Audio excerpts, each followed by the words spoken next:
All right, so what I'm going to ask you is the bare basic of all bare basic questions, but how did you get into acting? I got into acting a long time ago when I was 6, and my mom took me to an audition in the paper, and went to it, didn't get the part, but got an agent, so that was kind of what got the ball rolling for me. Awesome, and now my fans are going to go after me if I don't ask you about two things. So the first one is obviously Dragon Ball, which has seen a huge resurgence lately. Can you tell us a bit how you came upon that role? Well, I can't tell you too much because I was so young that I don't remember a lot. That's fine. And the other thing is I didn't realize what a big deal it was at the time. But I sure am so lucky and happy to have had the chance to work on it now because it's awesome. Yeah, it's huge. Actually, I just watched a clip of it, of some of the stuff that I was in a couple weeks ago, and I saw it for the first time. It looked really good. So. Well, now you're seeing like the redub or the renew one on like Nickelodeon, which is really amazing. So like new fans are getting into it, so they might find the old versions and get to hear your voice again. There you go. Nothing wrong with that. Do it. Well, now obviously with that one you have to, dub over everything. Did you have any problems dubbing? Because some people, they can't get the rhythm down because they don't have a musical background. I think maybe because I was trained so young, it comes really naturally to me. It's like trained monkey, like beep, beep, beep, say your lines. And it always helps to work with a really good director too that's able to quickly come up with different words or phrases that might fit better. But I like doing it, and I think I'm pretty good at it, so not to brag or anything.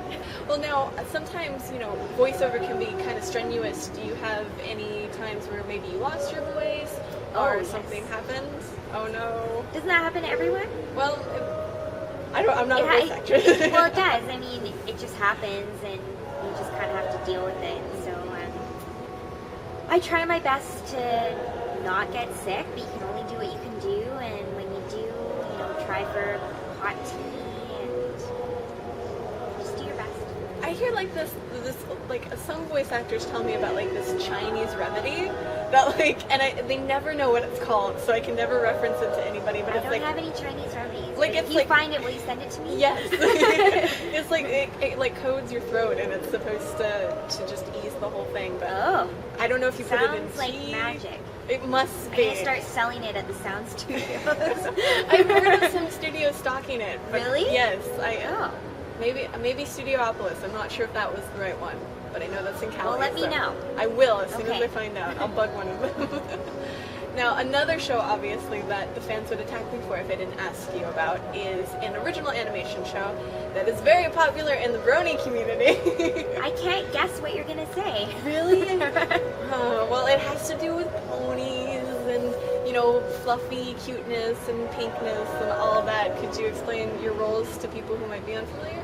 Sure. I play Pinkie Pie and Fluttershy. Pinkie Pie really likes to party all the time, talks really fast, and Fluttershy is very sweet and she likes animals. She's more calm. I see, I haven't seen the show personally yet, but I've seen so many clips of it. Oh, well, yeah, that's good. And, all the time my staff members send me the one of Fluttershy going hey. Yeah. The fact that you knew what I was going to say just shows how popular it is. Yeah. Well, now, for a show that's aimed at little girls, did you get really surprised when you found out that a lot of, older teenage men really like the show? Yeah, I remember when one of the directors came in and told us that it's really popular online and had this following, and we just didn't believe him. We're like, oh, you're messing with us. Yeah. It's all rainbows and sparkles, and so yeah, really surprising, but so awesome. Well, now, did you search the internet to see it for yourself, or were you a little intimidated? Yeah, when he sent us a few things, so we were kind of checking it out. We're like, okay, I guess it is something, but you really don't, I think you can see so much from the internet, but then when I finally went to my first convention is when I really saw it, and especially BronyCon, when I went there in January, I was like, oh, okay, this is what this is all This about. is a big deal. Yeah. Well, now, being at AM², you must be really happy to actually be able to interact with the fans in another location. Yeah, oh, for sure. Yeah, it's really exciting. Yeah. And do you have any expectations for the weekend? Anything you're looking forward to? Yeah, I'm expecting that it's going to be awesome. Yeah. Nothing but awesome. I mean, Disneyland's Maybe my expectations right are too there. high. No, not at all. Yeah, I'm going to go to Disneyland. Are you? Yeah. High five. Yeah. Yeah. So, animation, anime, Disneyland. Is there any other sites that you're wanting to see in the area? Might go to a baseball game. Oh, An really? Angels game. Yeah. And are you cheering for them or somebody else? I'm cheering for the Blue Jays, but they're not here. So. You're I cheering don't know. for the Do you think hot they'll dog. get beat up if I wear my Blue Jays hat? I don't know, actually. No? I know nothing about I do have it with me, sports. but I might not wear it.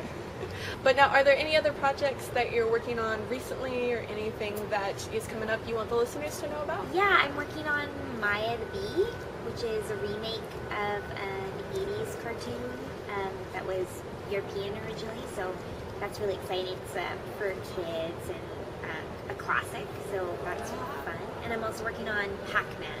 Pac-Man!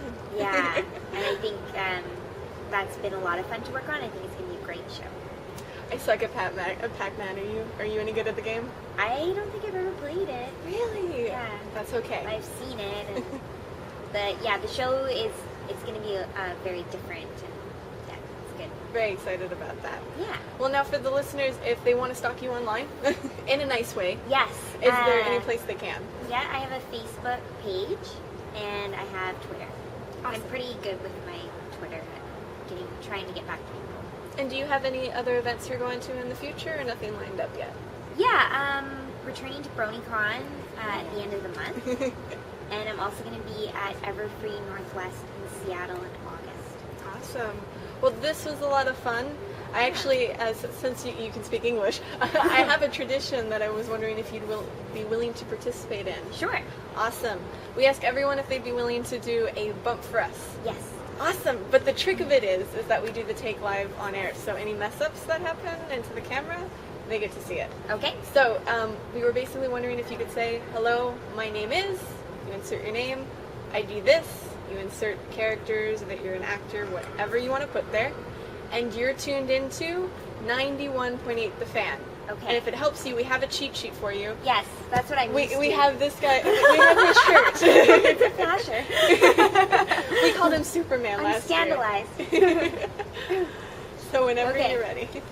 Hi, my name is Andrea Libman. I'm a voice actor, and you're listening to 91.8 The Fan.